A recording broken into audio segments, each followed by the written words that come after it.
Geno Auriemma calls them out, calls the team immature, and then there was some criticism of Paige Bueckers, actually. Okay, so Geno Auriemma is seriously frustrated because even with UConn's incredible history and Paige Bueckers' undeniable talent, their games just aren't drawing the crowds like they used to. It's wild to think about, right? Why are fans so unimpressed with this powerhouse team? And more importantly, is Bueckers truly the next big thing that everyone claims, or is she living in Caitlin Clark's shadow?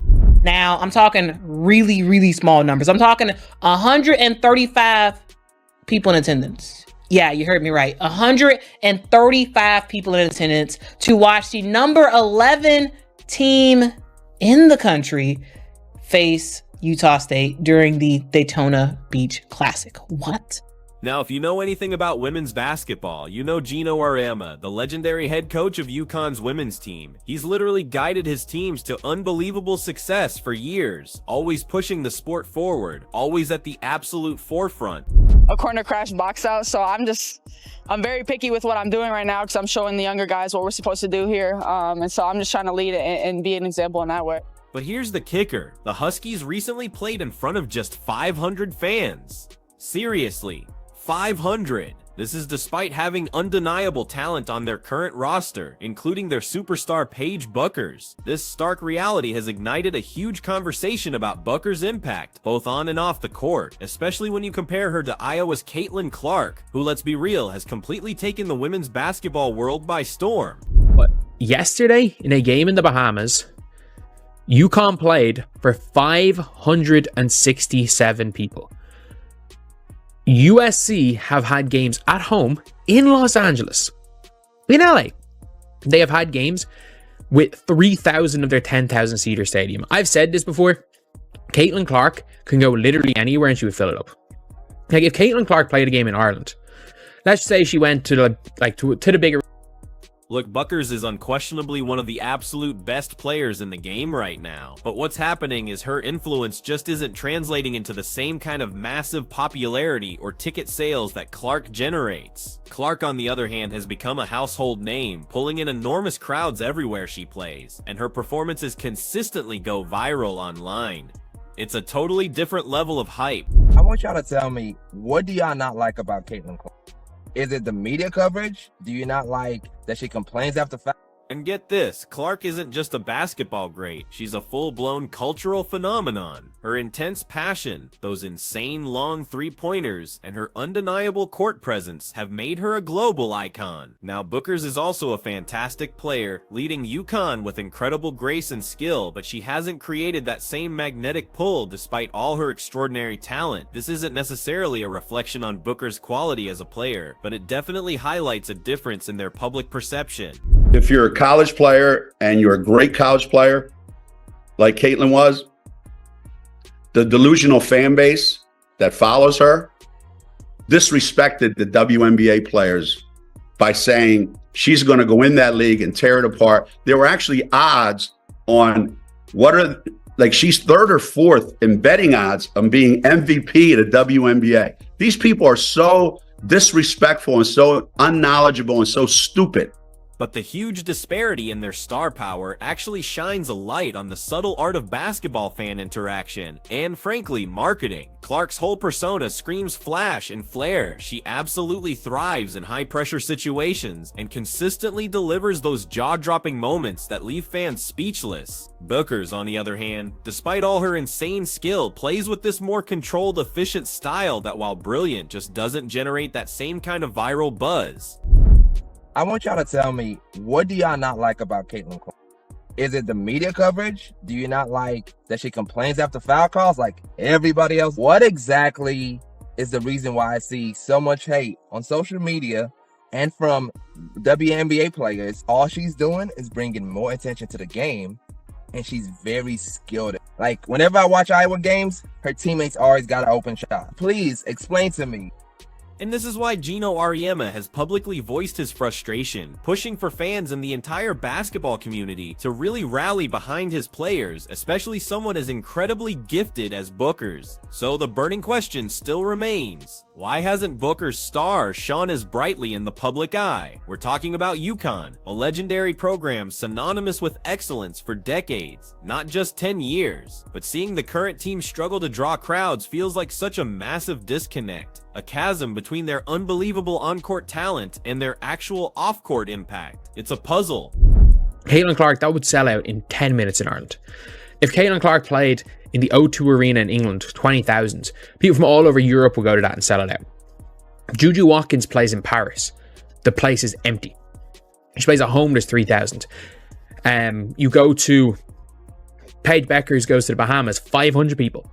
So, as this season unfolds, all eyes are going to be glued on how Bueckers and UConn respond. Are they going to rise up and reclaim their rightful place in the spotlight, or will the narrative continue to heavily favor players like Caitlin Clark? This whole dynamic puts immense additional pressure on Auriemma and UConn to find innovative ways to truly spotlight their team and reignite that electrifying excitement that once surrounded their program. It's not just about wins and losses anymore, you guys. It's fundamentally about creating those unforgettable moments that truly resonate with fans and instantly remind them why UConn basketball has always been special. Geno Auriemma is without a doubt going to keep battling relentlessly to ensure his team gets every ounce of credit it deserves. But honestly, given how rapidly women's basketball is evolving, this battle might just be harder than ever before.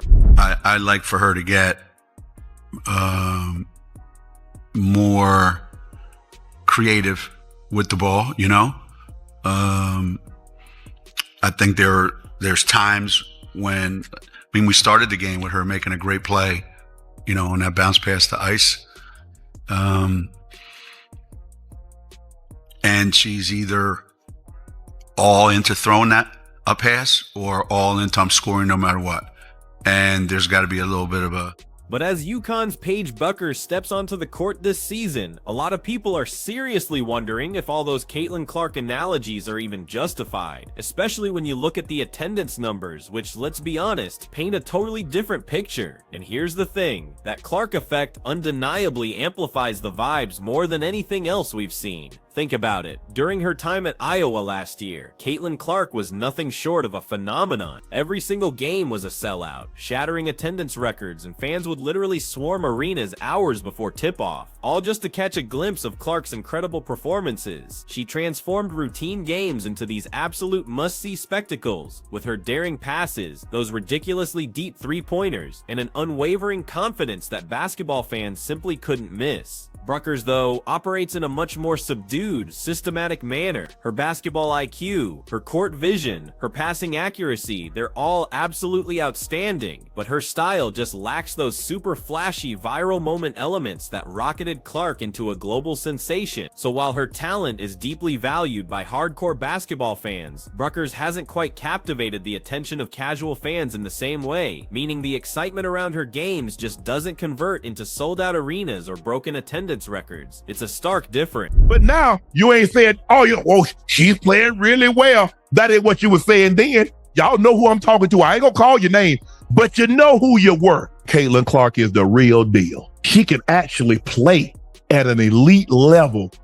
This whole disparity in focus also highlights a much larger issue in women's sports, the immense significance of a player's character and their personal narrative. Clark, with her undeniable charisma and fiery personality, became this incredibly captivating and relatable figure that supporters could truly unite around. Seeing her as more than just an athlete, while Bueckers is unbelievably talented, she just hasn't quite established that public persona yet, one that connects with UConn and their storied program on the same deeply emotional level. So, as Geno Auriemma grapples with this attendance drop, the team absolutely needs to figure out how to rekindle that fan base, reminding everyone why UConn has been a powerhouse for literally decades. And meanwhile, Bueckers herself faces this almost enviable challenge. She has to step out of Clark's enormous shadow and prove, definitively, that she is a star entirely in her own right, not just the next Caitlin Clark. You know how many people watched the Iowa-Connecticut game? Caitlin Clark versus Paige Bueckers? 14 million people. Man, that's young Sheldon numbers. The parallels between them are absolutely going to continue as the season progresses. But here's the exciting part. Bueckers has a golden opportunity to really forge her own route. It's still up in the air if she can inject UConn with that same level of vigor and sheer excitement, especially since, let's be honest, when Caitlin Clark talks about raising the bar, her level is almost unachievably high for anyone else. Now, you'd probably agree with me that becoming a truly great basketball player is never ever easy, and Paige Bueckers' potential path to the WNBA is already, believe it or not, raising some serious eyebrows. For a player like Bueckers, whose entire game is beautifully based on elegance and finesse, that leap from college to the WNBA involves so much more than just raw skill. It demands incredible strength, unmatched durability, and the sheer capacity to withstand the brutal physical demands of going head-to-head with the world's absolute top athletes. We're talking about next-level court vision and basketball IQ, but the big question remains, is she truly prepared for that? While Bueckers has undeniably flashed moments of pure brilliance this season, some critics are starting to whisper, believing she hasn't quite proven her body can withstand the intense, grinding physicality of professional basketball. They'll point to games where she's been out-muscled or clearly struggled against more aggressive, veteran players. And remember, Bueckers was already facing these exact questions before she even recovered from that serious knee injury that sidelined her for an entire season. Now, her advocates are pushing back, but the skeptics argue that these difficulties will only be magnified and made even worse by the relentless pace of the WNBA. It's a huge hurdle. These are kind of the bedrock of sports talk, so I'm never going to get mad at them or get tired of talking about them. I mean, I think LeBron James and Michael Jordan will probably be debated for the rest of eternity. In the women's basketball world, it's now everybody who's next with Caitlin Clark. And get this, following a recent game, even the renowned UConn coach, Geno Auriemma, expressed some serious frustration, but it wasn't specifically with Bueckers, it was with his entire team's performance. Auriemma didn't hold back at all when he voiced his displeasure with their obvious lack of strength and effort, but his remarks really hint at a much larger, more unsettling worry. If his players, especially his star guard, can't handle the physical demands now, how on earth are they going to manage in the WNBA?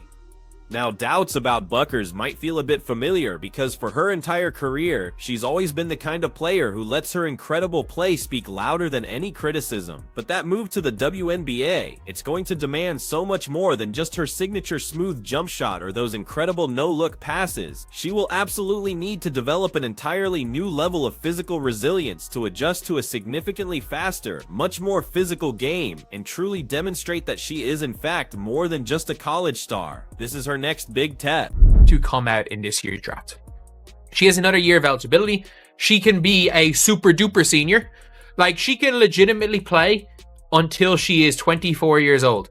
She can go and play at 24 years old. And you know what? She still wouldn't be as old as Sedona Prince as a rookie. Now, she actually has another year of eligibility, so she won't be in this year's draft, which is a good thing because the road ahead won't be easy for Bueckers as a rookie. Opponents are going to test her limits relentlessly, and critics will undoubtedly continue to doubt her readiness for the WNBA. But here's the positive spin. For now, she has precious time to develop, and with a coaching legend like Auriemma pushing her, she's absolutely in the right environment to grow into her full potential. The real question isn't whether she can handle the WNBA, but rather, how far will she actually go once she gets there? This is why the women's basketball world has always been a hotbed of talent, and honestly, Geno Auriemma has known how to spot a star for years. However, as this season barrels forward and the comparisons between Bueckers and Iowa's Caitlin Clark become completely unavoidable, a harsh reality is slowly but surely starting to sink in for both Geno and dedicated UConn supporters. Paige Bueckers was, for so long, regarded as his crown jewel, a player who brought unparalleled leadership and skill to UConn's illustrious program. But when stacked against Caitlin Clark's unmistakable, game-changing energy and drawing power, the unsettling truth is, Paige Bueckers may simply not be the transcendent star they originally thought she was. It's a tough pill to swallow.